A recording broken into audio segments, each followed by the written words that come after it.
Já estamos ao vivo. Olá, sejam todos bem-vindos.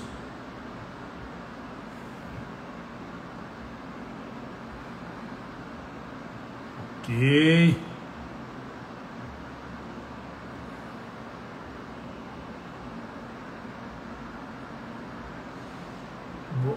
Olá, bem-vindos. Estão me ouvindo bem?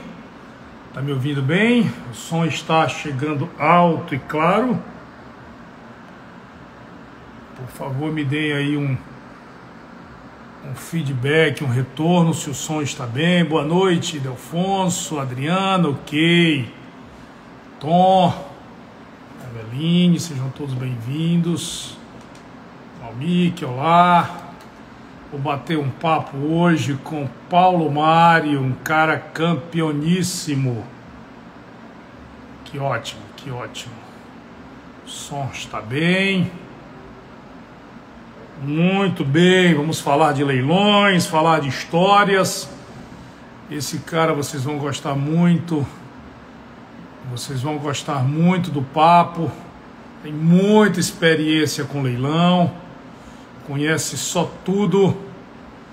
E vamos trocar muitas informações aí para a nossa série Papo com Leiloeiro. Vamos ver se ele já está aqui. Se ele já entrou no ao vivo, para eu convidá-lo. Dá uma olhada aqui, como que eu chamo? Aqui, convidar alguém. Vamos lá, vamos ver se ele já está aqui. Vamos ver se ele já está aqui, para a gente convidá-lo. Não está. Ah. Ok, vamos lá chamar. Pronto, já está aqui conosco. Vamos ver se ele responde aí ao meu convite. Olá, meu amigo, tudo bem? E aí, Vicente, como vai? Tudo jóia? Tudo Prazer ótimo. em te ver. Obrigado tá pela bem? honra do convite. Tá me ouvindo bem? Estou ouvindo mais ou menos, mas consigo entender bem. Aqui está bem em silêncio, eu estou num lugar bem silencioso. Meu telefone meu telefone é novinho, mas de tanto álcool ele está um pouquinho meio bêbado. Então, mas tô escutando bem. Tô te vendo muito bem, te ouvindo muito bem, tá? Que Tá bom, muito boa a obrigado. imagem. Estamos com a transmissão, tá muito boa. Cara, brigadaço pelo bate-papo. Para mim Acho é que a uma gente... honra, Vicente. Tu sabe que tu é um irmão, além da gente ser parceiro. Tu sempre Você nos também, apoiou, o cara. pai te amava, né?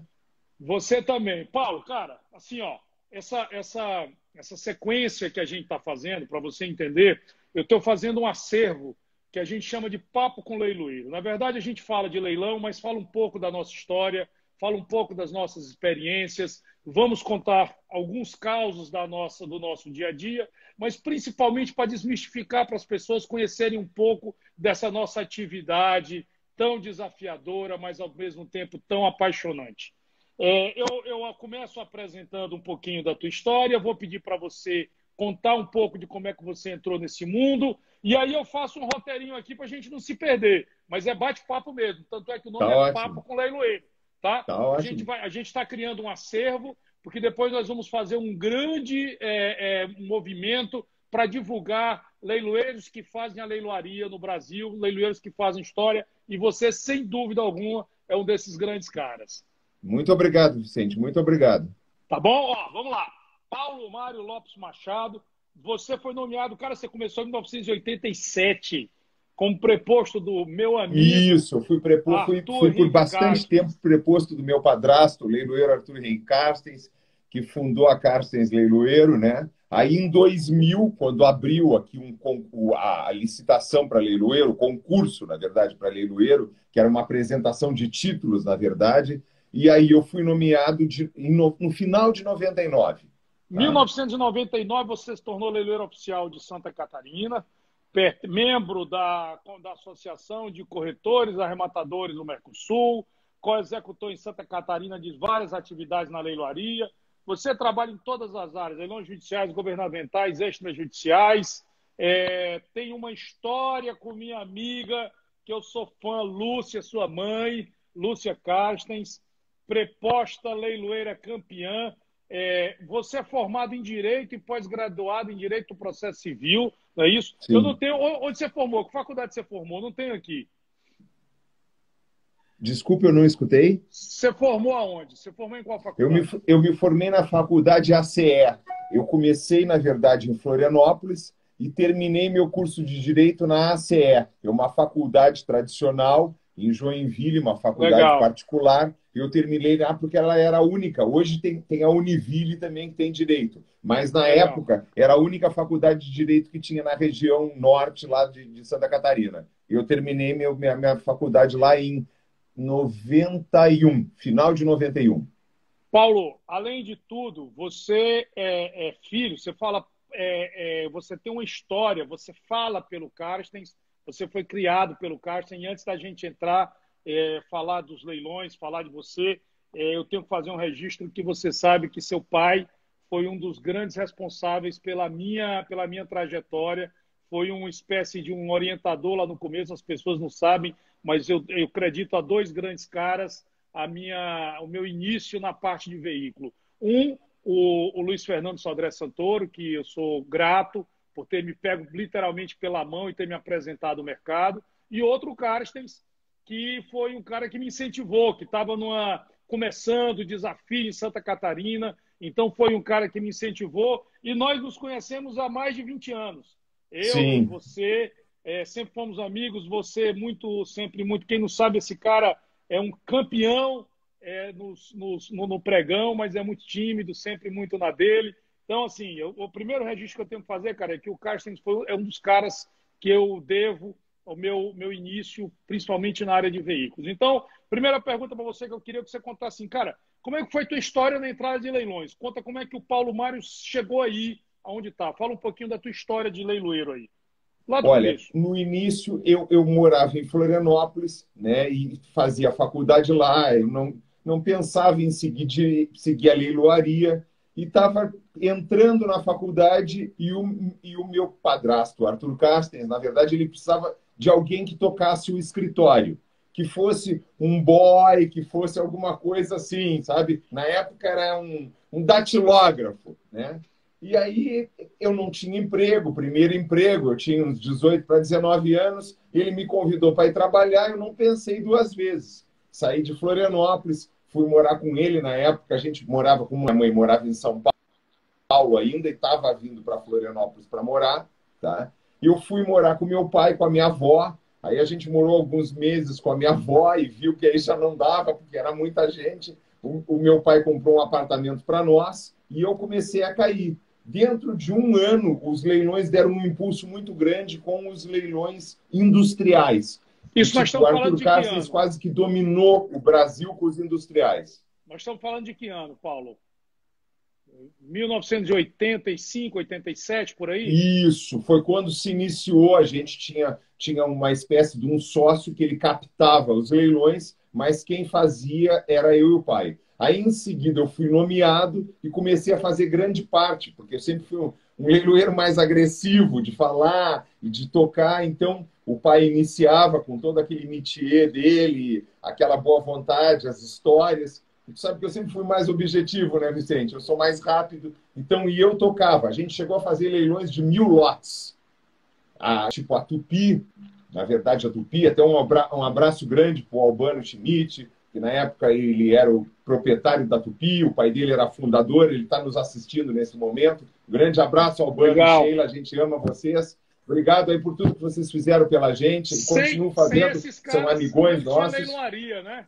Sem esses caras, não tinha leiloaria, Sim, né? e lá foi a minha escola, lá foi a minha escola como leiloeiro, porque eu comecei a fazer os lotes e subia, e na época não tinha isso de filme. Na época, tu mais ou menos, tu ia de lote a lote em cima de uma empilhadeira sacudindo o dia inteiro sem comer, sabe? Com os compradores tudo na tua volta, sacudindo a empilhadeira, todos agoniados para comprar. Muito pessoal que a gente não conhecia que vinha de São Paulo. E aí a gente foi assim, uns 5, 6 anos e explodiu. Mais ou menos a gente dominava. Fizemos aí em São Paulo, junto com vocês, com Edu, leiloeiros daí, o né? E Edu com o também. Eduardo, nosso companheiro, nosso sócio aí, Eduardo Boadjan, tá? Fizemos grandes leilões com ele. Na época a gente fazia a Klabin e outras coisas assim, nós dominávamos mais ou menos as indústrias de papel. Ainda faço a antiga Rigesa, que agora é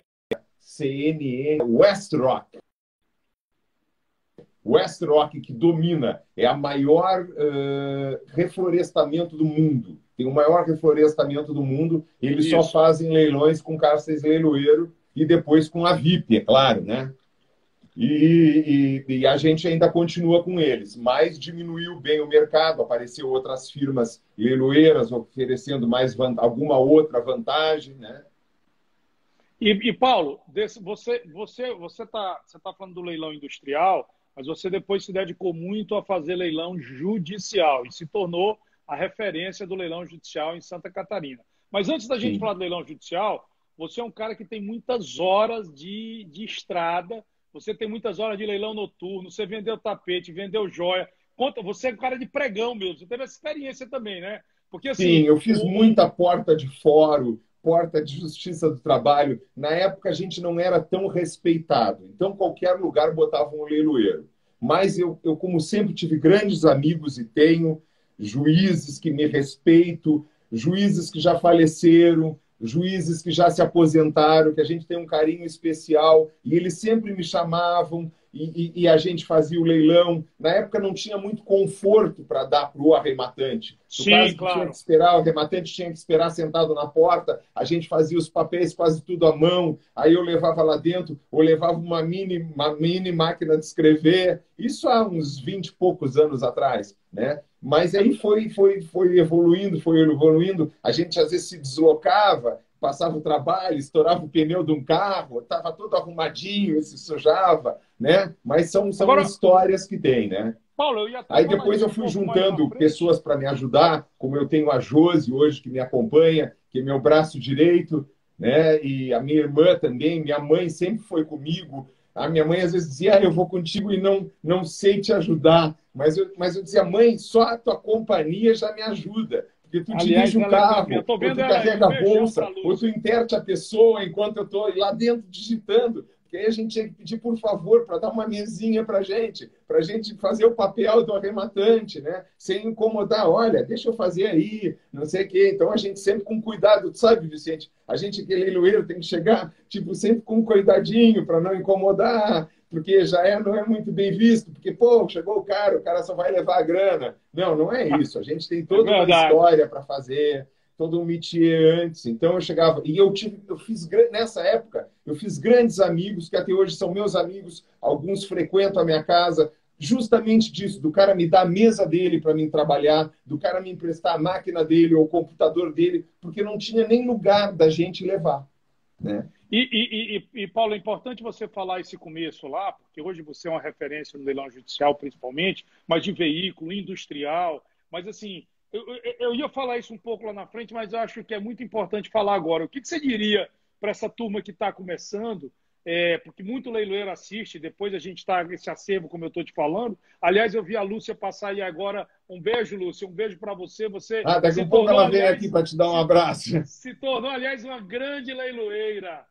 Grande leiloeira, que eu já vi fazendo Começou vendendo a sucata no galpão. A minha mãe foi muito importante para mim, com a doença do meu pai. Ela veio me ajudar. Ela já tinha uma experiência de visão. Ela fazia o leilão de arte. Ela ficou com o medalhão persa, que na verdade foi nosso, por muito tempo, e ela organizava tudo. Olha desde o sanduíche à venda, tudo. Aí mandando um abraço, é o Elcio Kronberg, que teve com você também no medalhão. Tá aí também chegando, assistindo a gente. Sim. Muita gente boa.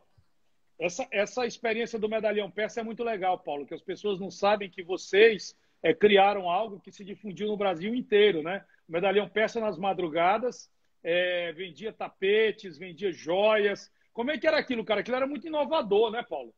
Era uma coisa muito estressante. No início era uma coisa muito rentável, então o pai montou uma estrutura muito grande. Foi aí a primeira vez que a Josi, que é meu braço direito, veio trabalhar com a gente. A Josi era uma modelo muito famosa, e aí a Josi ela veio organizar as meninas, porque a gente tinha que ter umas meninas bonitas para atender o telefone e aparecer enquanto eu mostrava o tapete, a gente mostrava as meninas também. Elas vinham com pequenas peças e coisas assim. Nessa época, minha irmã pequena, Caroline, que está nos assistindo, também mostrava algumas peças com traje típico da cidade, né? Então, a gente tinha toda essa coisa. Só era uma coisa meio estressante, porque era na sexta-feira, ia das 9 horas até as 2 da manhã, e depois no domingo. Aí, quando a gente saía de lá umas 2 horas, tu sabe, Vicente, a gente que é leiloeiro, a adrenalina fica toda.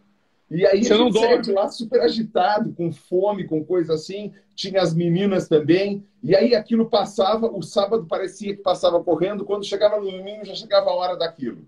Aí a gente era maquiado. Eu nunca vou me esquecer. Agradeço muito à família Souza, que tinha uma loja aqui, que era Happy Man, que se chamava, que vestia eu e o pai e nos dava ternos. No final, a gente acabava comprando os ternos tudo. Mas nos emprestava os ternos, algum a gente suava ou estragava. Então, era uma coisa muito bacana. Na época, a televisão não tinha o que tem hoje. Então, a gente passava muito calor, porque não tinha calefação, suava. O pai chegou a ficar com problema de pele.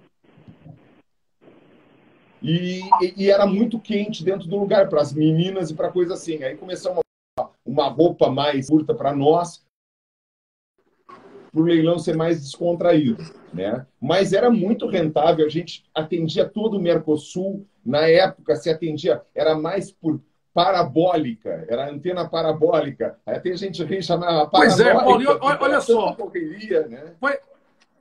Olha só que coisa interessante. Eu nem tinha aqui no meu. Eu ia falar do medalhão persa, mas eu acho que caberia uma live só para a gente falar dessa experiência, porque é algo. Sim, sim. Inclusive, o rapaz talvez... que é o herdeiro do seu Nuri Khaluf, que era o maior importador e confiou no pai para fazer isso, eu ainda fiz um leilão para ele ano passado de tapetes em Joinville. Fizemos de caridade para ajudar e tal, assim, foi muito bacana. Tá?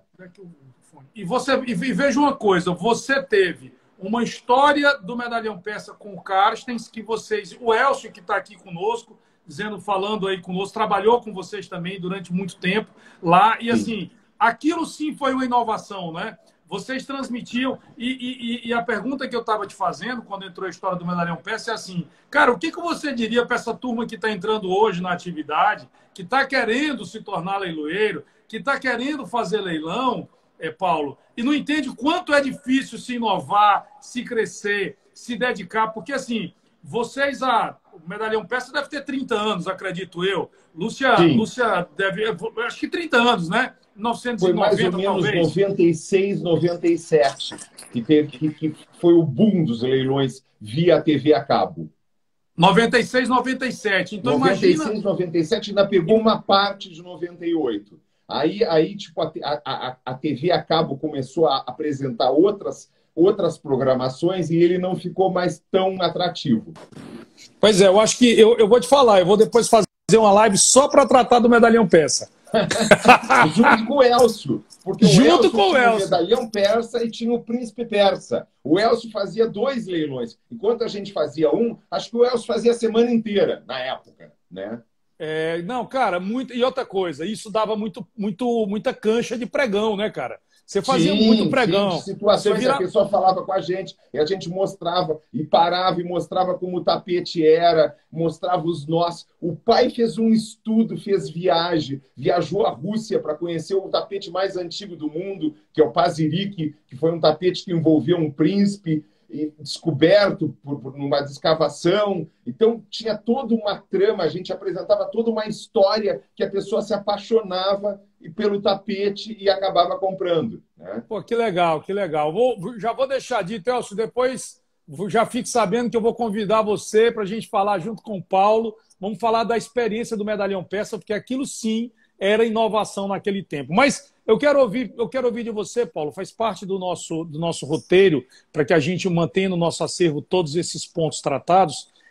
O que você diria para os jovens que estão começando na carreira? O que você acha que hoje seria o conselho do Paulo, um cara ainda um jovem, um menino, mas que já com 30... Já não tão jovem, mas... Já com 30 e tantos anos de profissão, quer dizer, é uma história consolidada. O que você diria que hoje as pessoas devem seguir? O que essas pessoas que querem crescer, que querem desenvolver-se nessa profissão, o que você acha que seria relevante para as pessoas? Um homem como você que já passou por tantos anos, por tantas histórias, por tantos desafios. Em primeiro lugar, Vicente, tu sabe que a gente, para ser leiloeiro, a gente não tem uma escola que forme a gente. A gente aprende com a vida e com a experiência. Então, o cara que está começando, em primeiro lugar, ele tem que ter a honestidade e respeitar quem chegou na frente. Isso é uma coisa que quase não acontece. Tá? Legal, isso é muito importante. Aí, depois disso, ele tem que ver se aquilo ali é uma coisa que ele ama. Tá? Uma coisa que ele ama, que ele nasceu para fazer aquilo ali. Porque ele tem que ter uma voz, ele tem que ter um garbo, ele tem que ter uma desenvoltura. Se ele já não tem isso e não consegue adquirir isso, já é um pequeno problema. Mas tudo bem, tem leiloeiros que às vezes não tem isso, mas o cara tem uma incompetência intelectual que supera qualquer coisa. Tá? Mas a grande pegada que eu digo para o cara que está começando, que às vezes o cara vai me procurar, vai lá no escritório, eu recebo todo mundo, eu acho que o sol nasceu para todos, basta a gente fazer ele brilhar para a gente, sem apagar o dos outros, sem fazer sombra para os outros. Mas o que eu digo para o cara? Primeiro, chega humilde, respeita o cara que já está lá. Tá? O cara não chegou lá fácil. Tá? Nós temos um sindicato que foi presidido por ti. Tu sabe que não é muito fácil a nossa união. Nenhuma classe é unida, quase, ainda mais no país que a gente vive. Mas eu diria, primeiro conselho para o cara, respeita quem chegou primeiro. Aí, você respeitando isso, abre uma brecha, trabalha com o cara, faz um estágio com o cara, vê leilões, visita, vê a experiência, vê aonde você pode chegar. Não adianta só ser nomeado no fórum e ficar esperando o leilão. Não, desenvolve uma coisa diferente, como você, Vicente. Você abriu um caminho, você é um desbravador, um pioneiro. O pai até te deu a semente, mas você plantou e fez a árvore ficar gigantesca. Você fez a árvore, você já misturou a árvore, um outro DNA, que ela já deu um fruto mais bonito, mais colorido. Isso aí que eu digo para o cara que está começando, para o cara pensar. Humildade, o cara né, chegar Paulo? e achar Humildade, que ele vai né? lá e vai ter um galpão de leilões, que tu sabe que a gente levou 20, 30 anos para conseguir, e o cara vai ter em 2 anos. É difícil, não é assim para acontecer. A seguradora não confia na gente. São vários itens que acontecem, sabe? Então o cara até pode fazer, se ele for competente, ele chega lá. Pode chegar na competência, mas é uma coisa um pouco complicada. Então, paciência, boa vontade, se dedicar, assistir os companheiros e respeitar os companheiros. Tu sabe, Vicente, no congresso, quanto cara que vai humilde lá? O cara vai humilde, o cara vai para aprender. Então, o cara tem que ter um aprendizado.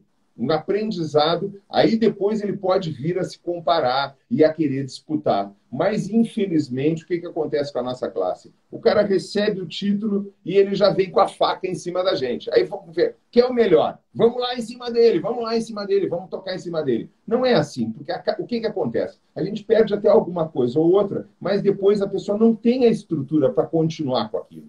Ela não sabe desenvolver. Legal, Paulo. E outro problema pior que tem. Quase sempre a gente é visto como o cara que é rico, como o cara que é isso, como aquilo. Não. O leiloeiro ele tem que ser bem-sucedido. Por que ele tem que ser bem-sucedido? Porque ele precisa ter um caixa. Se ele tiver que devolver alguma coisa, ele tem que devolver em 24 horas. A Josi que está aí comigo sabe. Às vezes nem 24 horas. A Josi me liga 14 horas, tipo, 3, 4 horas tem que estar na conta do arrematante. Essa honestidade precisa existir. É indispensável, né? O juiz confia em você. Eu tenho lugares que só eu faço, justamente porque o juiz tem medo disso. Porque o cara que veio antes de mim, o cara ficou com milhões e não devolveu, entregou o título e não devolveu. Então, isso aí precisa existir. Que você faz, que o Elcio faz, que o Eduardo faz. A gente precisa ter um caixa, por isso que a gente é visto por alguém. Ah, o cara que é assim. Não. A diferença no Brasil de você ser rico e você ser bem-sucedido. Então, tem essa situação. Você precisa ter um caixa, porque se tiver a devolução, você precisa fazer essa devolução. E isso que você está dizendo, Paulo? De 50 a 100 mil a 1 milhão, dependendo do que você fez. Então, aquele dinheiro só é seu depois que saiu a carta de arrematação e ela foi entregue para o arrematante. Aí sim, você pode ir lá e gastar o dinheiro, fazer o que quiser. Mas antes disso, de preferência, não desconte nem o cheque. Hoje em dia não existe o cheque mais. O cara deposita para você, mas não mexa no dinheiro. É o conselho que eu digo para quem está iniciando, que pode acontecer uma situação difícil para você. Quer dizer, você resume aqui em 3 coisas que são fundamentais, que é humildade, né? E isso eu dou como testemunha que você, desde sempre, é um cara muito discreto, muito humilde, e em todas as vezes que a gente se encontra, os novatos não sabem quem é você, né? Você é sempre muito discreto, sempre muito calado, e os caras não sabem a história que você tem, a bagagem. Então, você faz isso, exerce isso, exercita isso no teu dia a dia. Você fala que, além da humildade, você precisa trabalhar muito, observar, aprender, estudar, né? E a mãe de todas as virtudes, que é ser honesto. Você precisa ser honesto com teus sentimentos, com gratidão. Você precisa ser honesto. Respeite os outros, respeite o seu limite, não pegue o que é seu, porque a gente está carregando o nome de todos os leiloeiros quando a gente vai fazer um leilão. É isso aí. Fica todos os leiloeiros como são iguais a um. Não tem espaço para desonestidade na atividade, né? Quer dizer, em nenhuma tem, Não. mas na nossa menos ainda, né?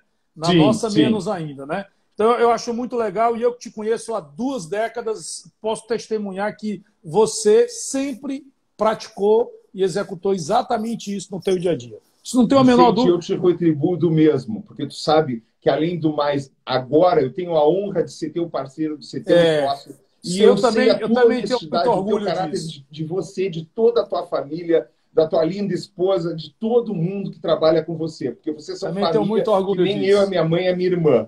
Nós somos Carstens Leiloeiro. E a Josi, que é como uma irmã também. Tá? Que eu não conhecia ainda. É família, mas sei que faz parte da família da gente, mas sei que faz parte. E vou te falar uma coisa, Paulo. Eu tenho muito, muito, muito orgulho da gente hoje ser parceiro, de hoje a gente estar junto, sonhando o mesmo sonho. Tenho muito orgulho. Sabe por quê? Porque seu pai falou isso lá no começo. Eu tenho muito orgulho disso, muito orgulho. Obrigado, Vicente. Eu tenho muita honra de ti. Tu sempre nos ajudou muito, me apoiar. Se for ficar aqui, eu vou ficar o dia inteiro aqui rasgando seda. Tudo que tu já fez pela gente, assim, de amizade, do teu caráter, do jeito que tu lida com a gente, só sempre agradecer. Cara, vamos seguir, porque senão eu vou ficar aqui falando, vamos ficar rasgar seda. Me fala uma coisa, vamos falar agora então dos leilões, assim, de todos os modelos de leilões, de todas as modalidades, vamos dizer assim, que você é um cara que atua em todas elas, você hoje, claro, você é um craque dos veículos, inclusive é um dos camisas 10 do nosso time, joga muito melhor do que eu no leilão de veículo, mas você é um cara hoje destacado e reconhecido no leilão judicial, principalmente nos leilões em Santa Catarina, vocês têm a história. Eu te pergunto o seguinte, como é que você está vendo os leilões judiciais hoje enquanto oportunidade? Vamos agora falar um pouco para as pessoas que querem investir em leilões. O que você diria o seguinte, cara, o momento é bom, as pessoas tem oportunidade quicando na área, é um pouco mais na frente, é hora de conhecer. O que você acha? Como é que estão os leilões judiciais agora, nesse momento, Paulo? Fazem exatamente um mês que a gente está começando a colocar para fora. E o leilão está com muita procura. Por quê? Porque o nosso país é um país estranho. Dentro de toda essa complicação, o dinheiro está aparecendo. Então, tem muita vantagem para o cidadão que quer, desde um carro velhinho, a um carro importado, a um apartamento pequeno, a um apartamento de luxo. Então, tem muita competitividade, tem muito interesse, tem muita disputa e tem muita oferta para isso, para o cidadão que ele quer investir. Tá? Isso que eu acho. Eu acho que mesmo com toda essa crise, a gente passa por um momento muito triste, que a gente tem que ser forte para vencer, porque a gente tem que estar com uma máscara no rosto, tem que estar lavando a mão, não pode se tocar, não pode se abraçar, chega em casa, se descontamina, sabe? Mesmo esse momento está sendo um momento profissionalmente e financeiramente convidativo para quem trabalha a sério. Tá? Legal. Tanto para o cidadão que é corretor, para o cidadão que é vendedor, o mercado está girando. Está aquecido, mesmo com toda essa névoa. Está tendo oportunidade. Tá na volta. Paulo, e qual seria assim o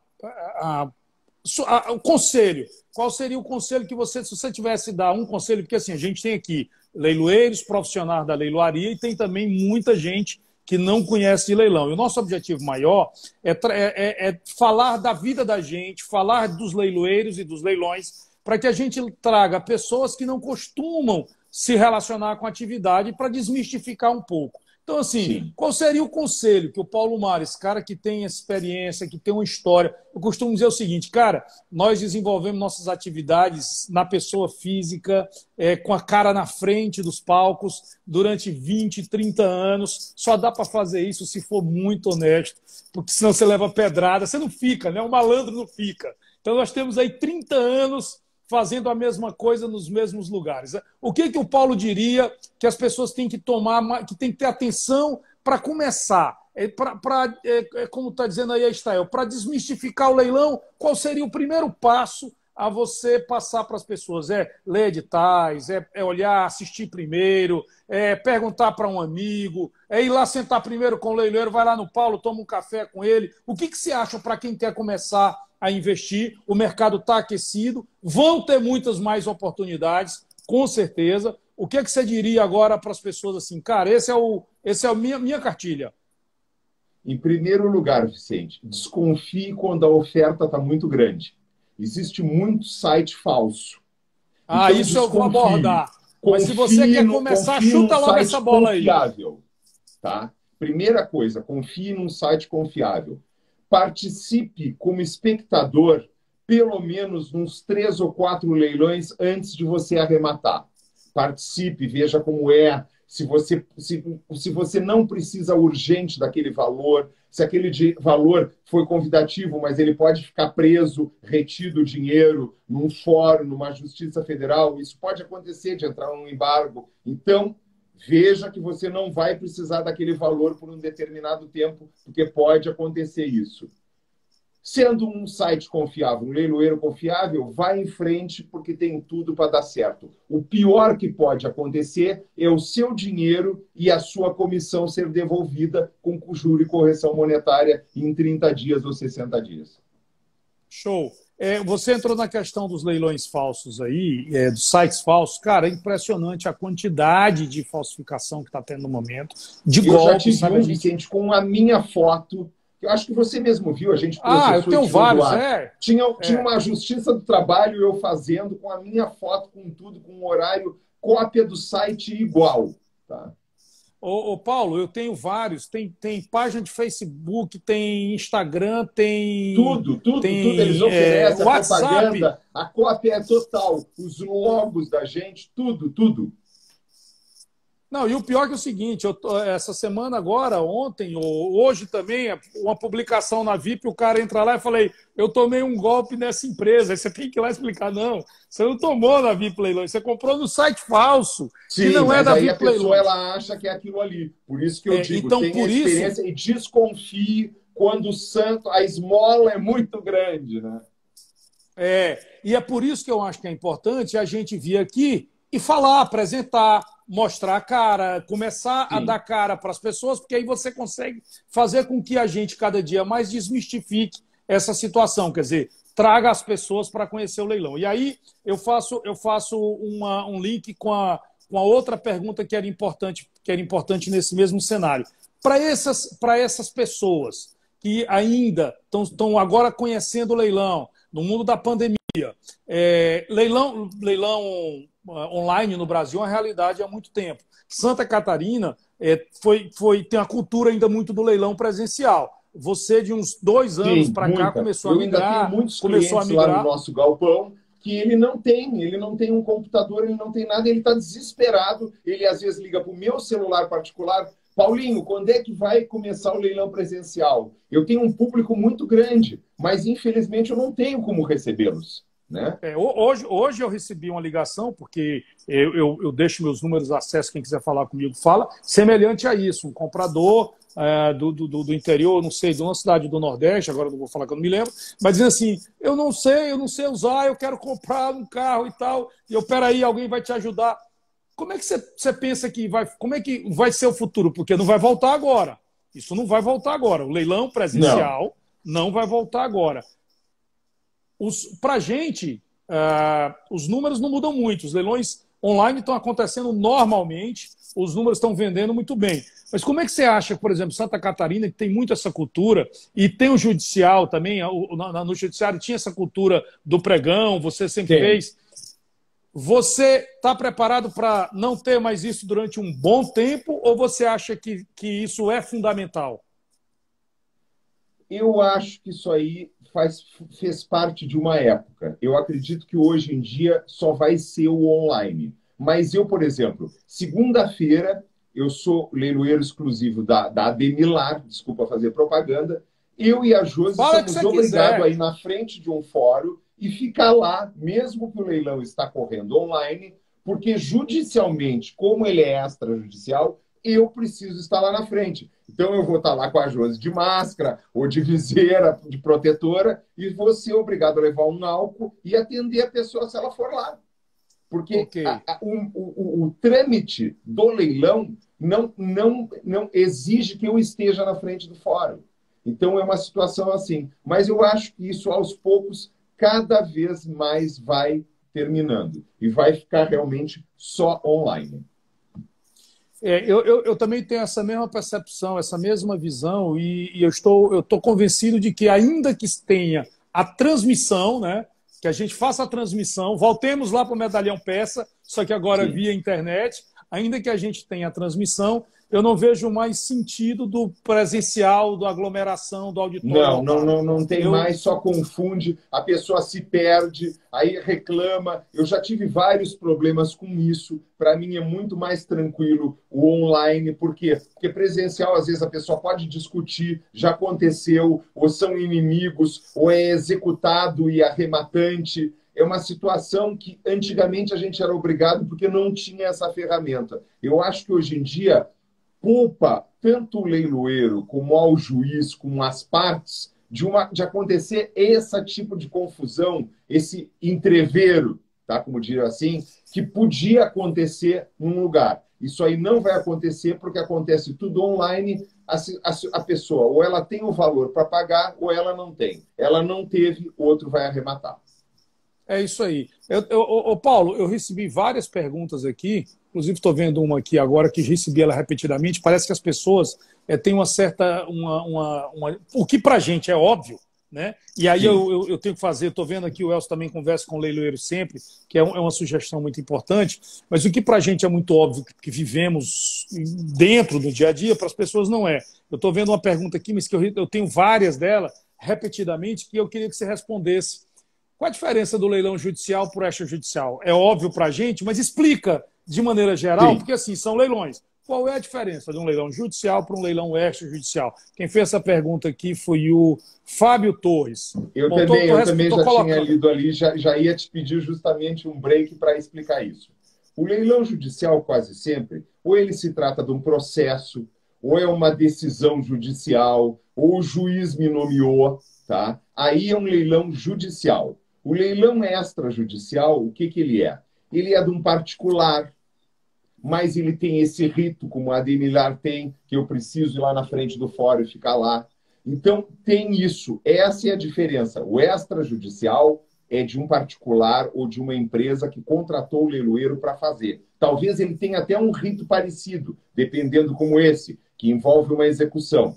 E o judicial é o leilão que você foi nomeado, você é leiloeiro de uma justiça federal, ou de um fórum, ou de uma justiça do trabalho, e você vai executar aqueles processos que foram passados para você, os bens, e você vai realizar o leilão. Perfeito. Então, assim, bem resumidamente, o leilão judicial é todo leilão que acontece por determinação da justiça, ligado a um processo judicial. E todo leilão extrajudicial, como o nome já explica, é todo leilão que ocorre em relações privadas, particulares, entre empresas, pessoas e negócios, certo? Então, esse é o resumo.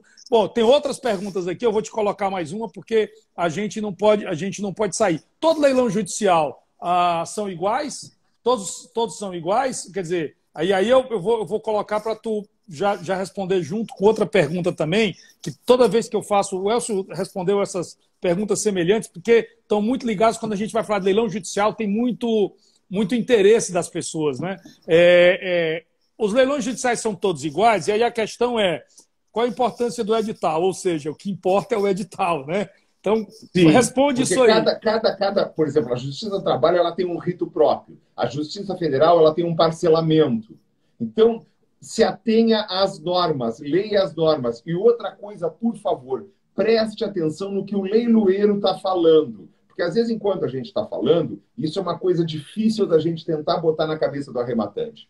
Fique quieto e preste atenção, porque ali está o pulo do gato, ali está o que vai acontecer, o que você pode fazer, o que pode acontecer com a sua arrematação, e a gente está, na maior boa vontade, explicando, e às vezes o cidadão está rindo, está brincando, e ele vai comprar. Então, isso é o prejuízo dele. Preste atenção nas normas de leilão. Leve para casa uma cópia do edital para você ter, para você ler em casa o que você tem direito e as suas obrigações.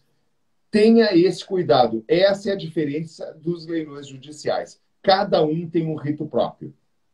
Quer dizer, a regra de cada leilão judicial está disposta em cada edital de leilão judicial. Então, não adianta você ser mais doutor... diferente ainda, porque dependendo do juiz, do magistrado, ela altera mais ainda. Ela pode ter outras peculiaridades que o do meu concorrente não tem, porque ele não faz nessa vara ou nessa comarca que eu faço.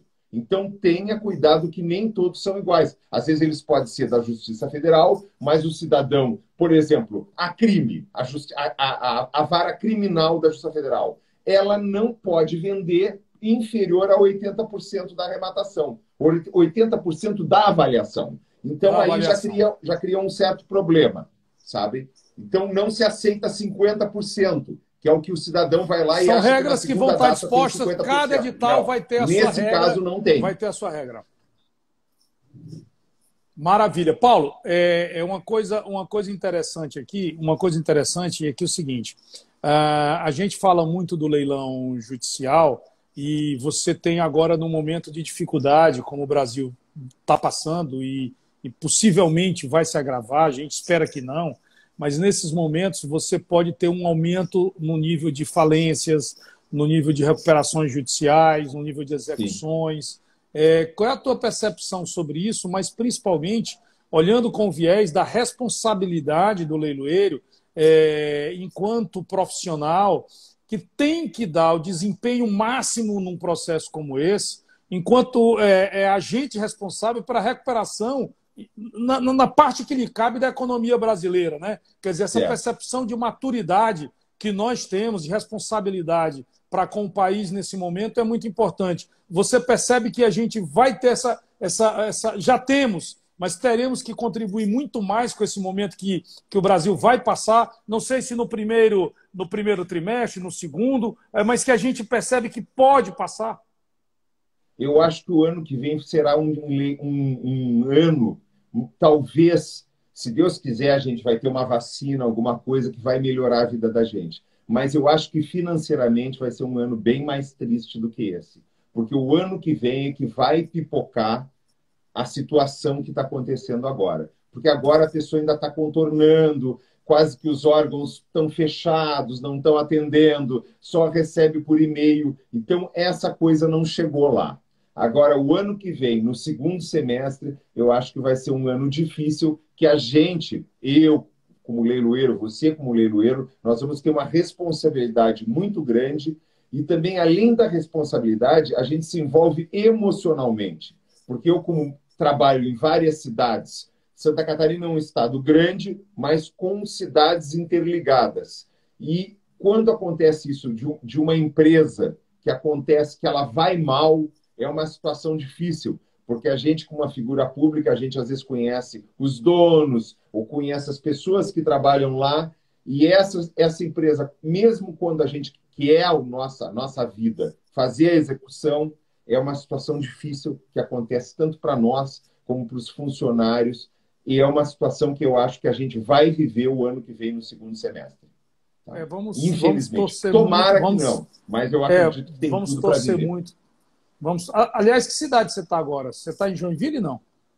Eu não. Agora, pela pandemia hoje, eu estou numa casa nova, em Penha, Santa Catarina. Eu tenho um pequeno que ele tem baixa imunidade. Então a gente veio para cá tipo, meio que para fugir. Mesmo que aqui tem muitos casos. Mas é uma casa que você sai na rua, não é um prédio, não é coisa assim. A minha mãe também é uma pessoa Sabe que não que eu adoro Santa Catarina. Idosa, pena que eu não consigo ir tanto aí.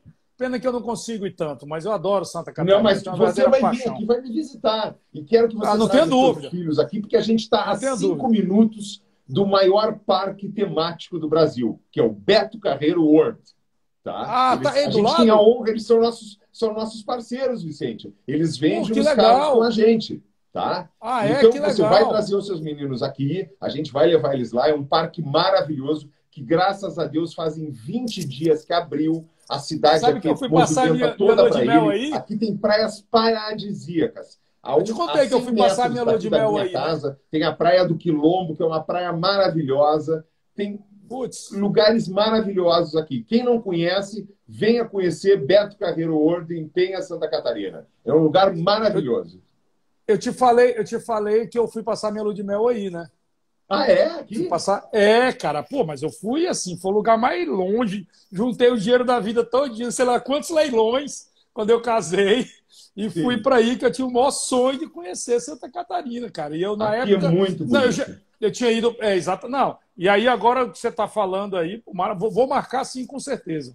Vai vir me visitar aqui. Aqui é um lugar muito bacana. Nós estamos até em obras aqui na casa. Eu peço desculpa. Esse é um quarto meu novo, improvisado, que eu estou aqui há 15 dias. Está faltando tudo, cortina, está faltando tudo. É uma casa muito legal, que eu me apaixonei por ela. E a gente está fazendo ela bem gostosa para ficar aqui de verão. Porque legal. Sempre eu passei o verão em Balneário Camboriú. A gente tem um apartamento lá que há 30 anos, acho que você já foi lá. A gente passa verão lá. Quando eu cheguei aqui em Penha, que a minha irmã tinha alugado uma casa, justamente para a gente fugir da pandemia e ficar um pouco mais calmo com a minha mãe, com o pequeno, eu me apaixonei pelo lugar. Porque aqui tem uma série de praias pequenas. Paulo, é um lugar maravilhoso para passear, andar de bicicleta. E a água é fantástica. Você foi falar isso aí, ó. Já está aqui o Érico. Ó, já está aqui você foi falar e já está aqui um monte de gente. Eu quero ir também. O Érico dizendo, prepara. O Érico, prepara um quarto para mim. Maravilhoso. Ó, não, se a gente para um pouquinho aqui, perde o foco. Deixa eu voltar para cá. Voltar. Vamos focar. O tempo está acabando, cara. O tempo está acabando. Paulo, tem uma coisa que eu queria ouvir tua opinião, que é o seguinte: nós temos nesse momento. E você é um cara que também fez muito leilão beneficente, né, Paulo? Você fez muito leilão beneficente e ainda faz, não? Sim. Esse ano a gente fez, no início do ano, eu fiz justamente um do filho do seu Nuri, para ajudar a ProRim. A ProRim, ela faz milhares de transplantes em toda Santa Catarina, tá? É coordenada por uma família também, um médico que iniciou isso. E aí os filhos, hoje em dia, a dona Sônia, que é uma pessoa maravilhosa, que dedica toda a vida dela à ProRim, ela me chamou para fazer justamente um leilão de tapetes com renda revertida. Tu sabe, Vicente, que hoje em dia, muita gente, a gente quase não escolhe mais a casa é escolhida pelo arquiteto. Diferente daqui. Aqui, essa casa de prainha aqui eu estou fazendo por mim. Tá? Mas a casa é escolhida pelo arquiteto. E o arquiteto, às vezes, ele não consegue botar um tapete persa nos móveis modernos que se usa hoje. Então, o leilão ele não teve tanta sucesso justamente por causa disso. Porque o cara que compra um tapete persa, um quadro, ele tem que ser um apreciador da arte, de coisas assim. Sim, claro. E hoje em dia, quase sempre, a casa ela já vem pronta. Então, isso aí nos prejudicou, nós como leiloeiro, e o marchand também. Porque o marchand de tableau, que ele vende tapete, vende obras de arte, sim, ele ficou com um problema por causa que ele tem o cliente. Mas se o arquiteto não gosta, o cliente não vai comprar, porque não tem como encaixar naquela decoração. Então, aí que foi, diminuindo esse mercado todo que se tem, tá? Porque a pessoa, se ela tem personalidade, ela pega e diz, não, quero esse tapete, tu tem que fazer coisa com esse tapete. Não, mas quase sempre hoje em dia, pela facilidade e pelo bom gosto do profissional, a pessoa confia nele e acaba não comprando. Então, ela compra aquilo que o profissional indica, né? Então aí a gente Olha não só, tem tanto sucesso nesse leilão. eu O que que tô acontece? falando Eu e a disso. minha mãe acabando comprando peças, que a gente já tem uma casa gigante, cheia de coisa, a gente acaba comprando para ajudar, tá? Claro. Olha, deixa eu Justamente te falar uma para a coisa. coitada da entidade conseguir levar alguma coisa. Mas Deixa eu te a falar gente uma sempre coisa. Nós faz, e eu estamos. sempre faço em Florianópolis, no Beach Club Dona, um para ajudar o Hospital Joana de Guzmão, que lá é uma coisa linda. São as crianças que sofrem de câncer. É para a ala Legal. de pessoas que têm essa doença infantil. Então, é um leilão fantástico que tem. Os médicos Então, eu vou te movimentam fazer muita um coisa e é convite. todo com doações. Então, eu vou te fazer um convite. Eu acho que o oitavo. Não, você é o sétimo leiloeiro que conversa conosco aqui, salvo engano. E eu vou te fazer um convite. Eu quero que você e a Lúcia se engajem conosco para a gente fazer o primeiro leilão organizado pela Leiloaria Brasileira. Nós estamos Que juntando os bacana. melhores. Nós vamos falar, porque a gente sempre fala leilão para os outros, organizado Sim. pelos outros, a gente vai lá, contribui e tal. Eu acho que nós temos que realizar. Você viu que o VIP Direto, a nossa plataforma, nós disponibilizamos gratuitamente ela. Foi a forma que o nosso grupo, Paulo, que é a VIP, que eu tenho muito orgulho que você hoje faz parte do nosso grupo, na parte de veículos. A gente, quando começou a pandemia, a gente queria contribuir de alguma forma. E nós entendemos o que a gente podia doar, cada empresa fazendo a sua parte, e a gente pegou a VIP Direto, disponibilizou ela gratuitamente para todo mundo que quisesse fazer leilão beneficente e para todas as empresas, pequenas empresas, que quisessem fazer leilão para levantar caixa. Cara, foi um sucesso. A gente trabalhou pra caramba, tá trabalhando. A Ana, que está nos vendo aí com o time todo, a Adriana, a Fran, todo mundo trabalhou muito. E conseguimos levantar, já fizemos mais de 10 leilões. Agora, sim, sabe? Trabalhando Parabéns, sábado. Vicente, pela Muito bom. iniciativa. A tua esposa também fez um leilão lindo a semana passada. E vai fazer um agora na próxima semana. Vai fazer um dia 23, 25, eu acho. Que é um leilão mesa cheia. Cara, e a gente está gostando disso muito, porque eu acho que nós estamos conseguindo entregar uma parte nossa. Claro. A VIP tem a nossa atividade para entregar, não é verdade? Então, assim, eu queria te convidar para você vir conosco e a gente fazer o maior leilão da história, unindo todos os grandes leiloeiros do país. Grandes, Mas para mim, dizer. é uma honra, em nome da minha mãe, de Cárceres Leiloeiro, e já para agradecer esse convite, eu vou doar um quadro com a renda integralmente revertida para isso, inclusive a nossa comissão. Eu vou escolher um quadro especial do meu acervo, que significa alguma coisa, justamente para botar nesse leilão. Nós vamos fazer e nós vamos integrar todas as plataformas. Ó, já está Superbid, Sold, VIP Leilões, Pestana. Nós vamos colocar a marca do leilão, vou achar uma marca legal e vamos todos nós nos entregar a esse projeto legal. O que você acha? Estamos juntos? Acho fantástico. Parabéns, Vicente. Você é uma pessoa de bom coração, você e sua família. Isso é uma atitude que como tem um dizer que diga, quando você presenteia com flores, sempre o cheiro fica em suas mãos. Então, legal, é uma situação que eu faço bem e não olha quem. Tá? Paulo, fantástico da sua parte, da sua família. O tempo está acabando. Achei fantástico. Conta comigo. Eu vou escolher uma obra especial para doar para isso.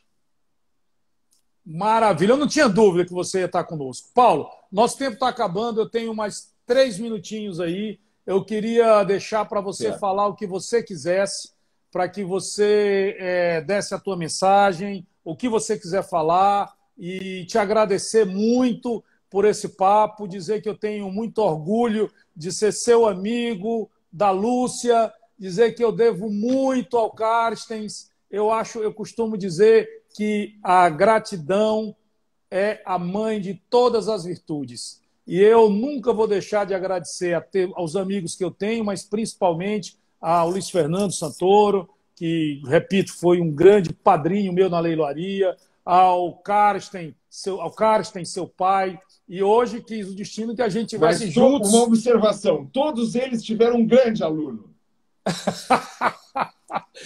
e me trouxeram grandes amigos como você. O tempo é teu, fala o que você quiser. Em primeiro lugar, Vicente, eu queria agradecer essa oportunidade de fazer essa live contigo, tá? Para mim é uma honra. Outra coisa, tu e a tua família são amigos do coração. Eu já tive aí nessa casa linda, quero voltar para o Maranhão. Maranhão é um lugar maravilhoso. Quem não conhece, tenha, mas vá no Maranhão. É fantástico, as pessoas tratam a gente maravilhosamente bem. Vicente, obrigado por todo o apoio que tu deu a mim e a minha família nesses últimos anos. É uma honra o meu coração ser a metade Carstens e quase que já 40% VIP. Muito obrigado por tudo que tu fez pela gente, pelo teu carinho, pela tua honestidade, pelo teu jeito de trabalhar com a gente, de deixar a gente ser quem a gente é. Que essa história, a VIP, deixa o leiloeiro ser quem ele é. Por isso que a VIP é um sucesso.